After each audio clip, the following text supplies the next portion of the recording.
Card Girl. Welcome back to my channel, and if you're new, welcome. I hope you want to stick around a while. If you haven't already hit that subscribe button, please do so, and a big thumbs up is always greatly appreciated as it helps my channel to grow. So I am on here today to share a little tutorial that was requested as to how I created these vintage rustic looking bells on the card and tag that I created for the Stamps of Life using this month's stamp and die set called Jingle Bells to Stamp. So I wanted to come on and show you. This is the card I created, and then this is the little tag that I created doing that. So let's jump in. I'm going to get my scrap piece of paper over here, and I cut out my bells using the Ginger Snap cardstock. I guess you could use any color you want, but in my opinion, I feel like the Ginger Snap is sort of like craft paper. It almost absorbs inks a little bit different, I think, in my opinion, than your white or, you know, black or color cardstock. So I cut them out using the Ginger Snap cardstock. And so what I did is Stamps of Life had come out with some of the Spectrum Noir markers on their site for a little while. I'm not sure if they're still on there, but I wanted to play with them and see how they worked. So I used the burnished copper. If you do not have these markers, I'm going to also show you an alternative using your inks. That gives you pretty much the same look, but for the card that I created, I did use these because I wanted to play around with them and see how they worked. So let me jump in and show you. So what I did is I cut out my bells, and I'll show you on the smaller one with the marker. So I just used this burnished copper, and I just coated the entire bell like so, and kind of gave it that little copper look to it, just like that.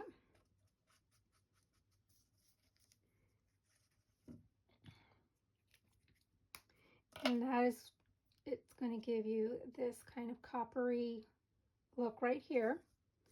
And then let me show you, if you do not have the copper Spectrum Noir metallic markers, you can create it basically similar using what I tried it out with is the marigold color.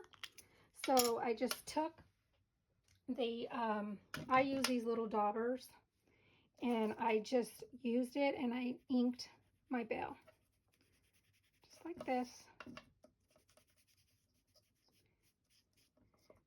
because on the Ginger Snap kind of gives it a little different color of marigold than it does on white as well.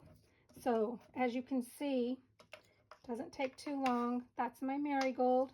So here's my marigold ink, and then here is my metallic Spectrum Noir marker. Very similar in my opinion. So that is what you can achieve if you don't happen to have the marker.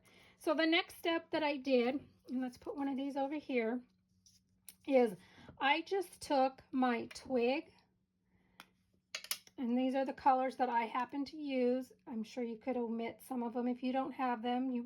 I think you could get away with 2 of them, but I used the twig. And all I did is brushed my edges like so. So just brush up your edges. And a lot of this is, and then I kind of bend my dies like this, and I kind of do this to give it that darker shade.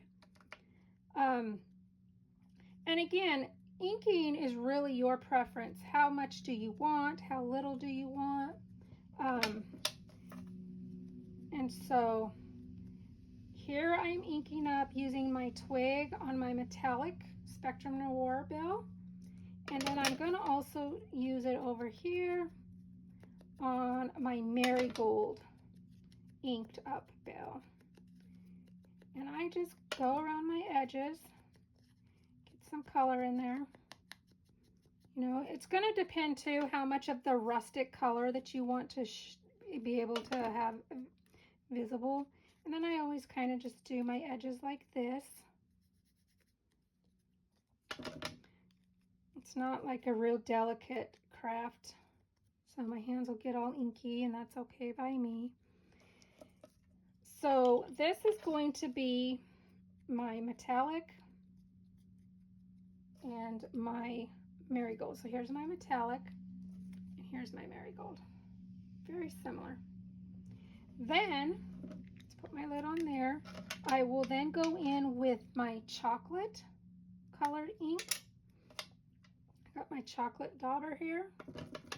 And then I will go in on outside of that, and I will brush that on over the twig.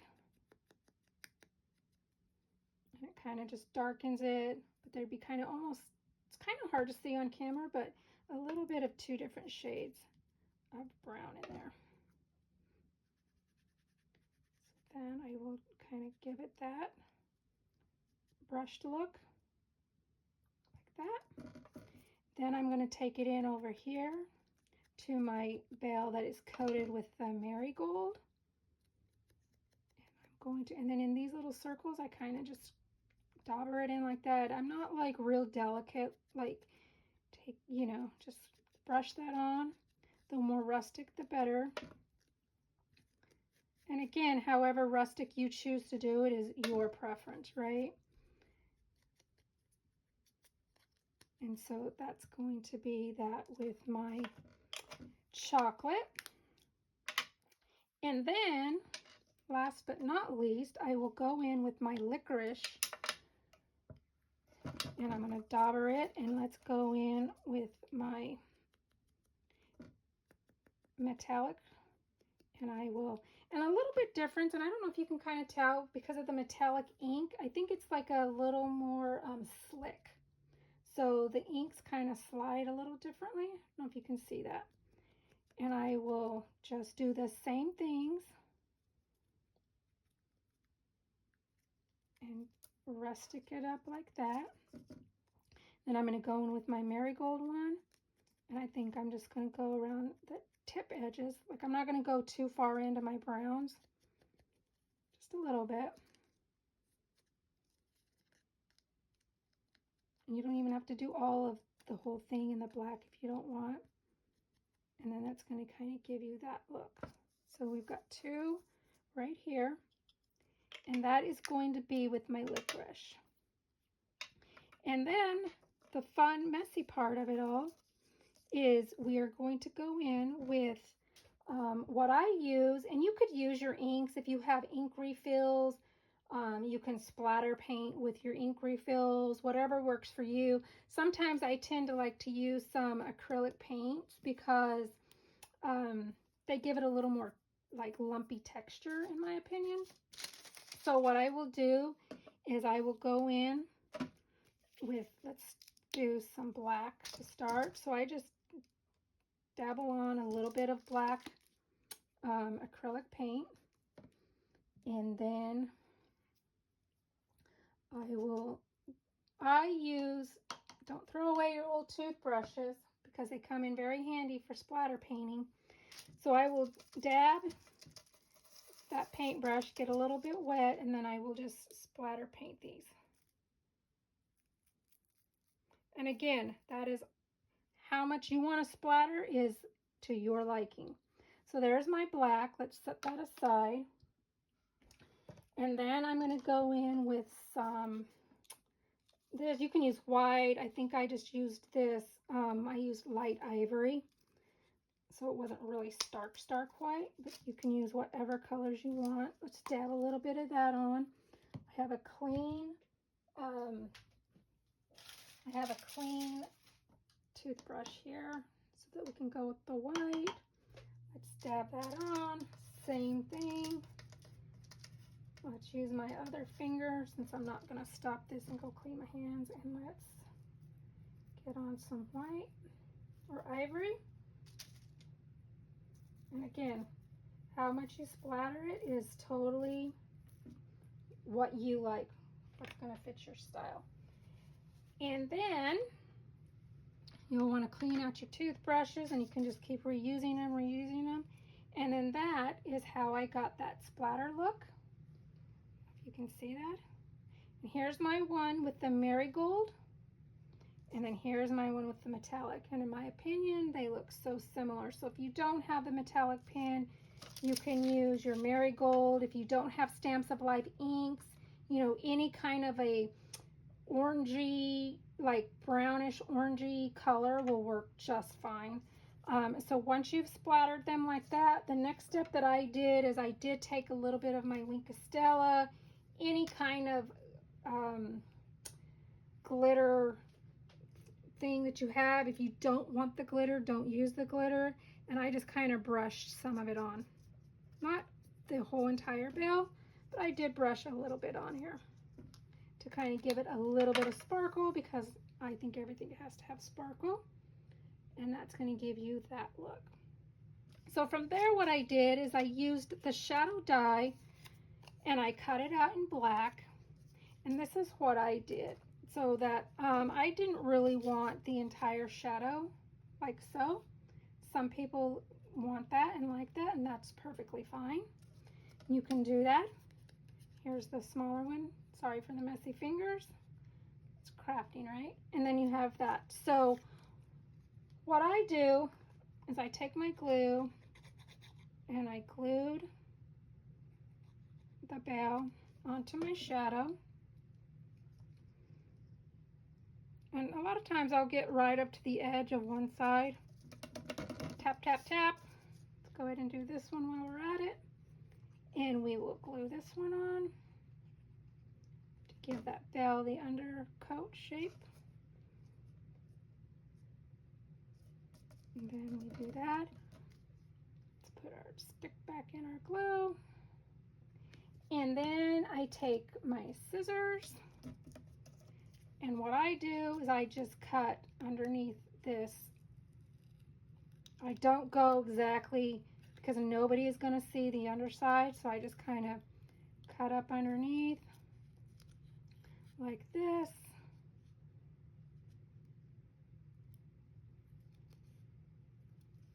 And if you want your bell to have the opening in here, just, you know, you can use a hole punch or something like that.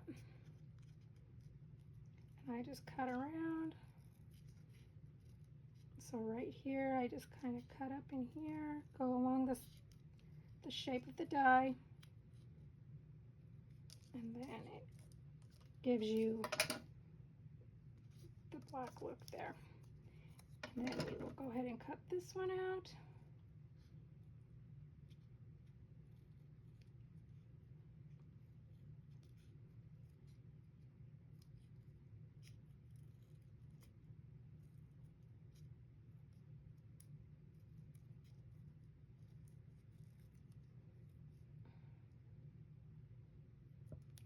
Like that.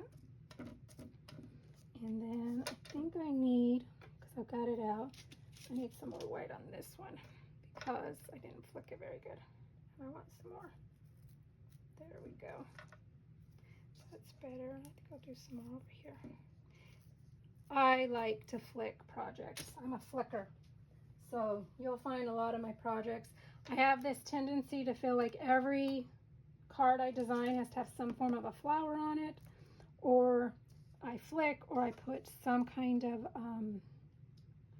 glittery on it. So anywho, there is my vintage looking bells, and that is how I used the dyes and the inks. Again, I used the Spectrum Noir burnished copper and some acrylic paints. Again, if you don't want to use acrylic paints, you don't have to. You can use, if you have your ink refills, you can put a little bit on there and flick them that. I just kind of like the acrylic because it kind of gives it that lumpy texture, which I love. And that, my friends, is how I created the rustic vintage bells. I hope that helped. If you have any questions whatsoever, please leave me a comment and I will try my best to help you out. And with that said, I hope you enjoyed this video. Again, a big thumbs up is always greatly welcome, even if it's inked. I do appreciate it. And until the next time, crafters, I'll see you then. Bye.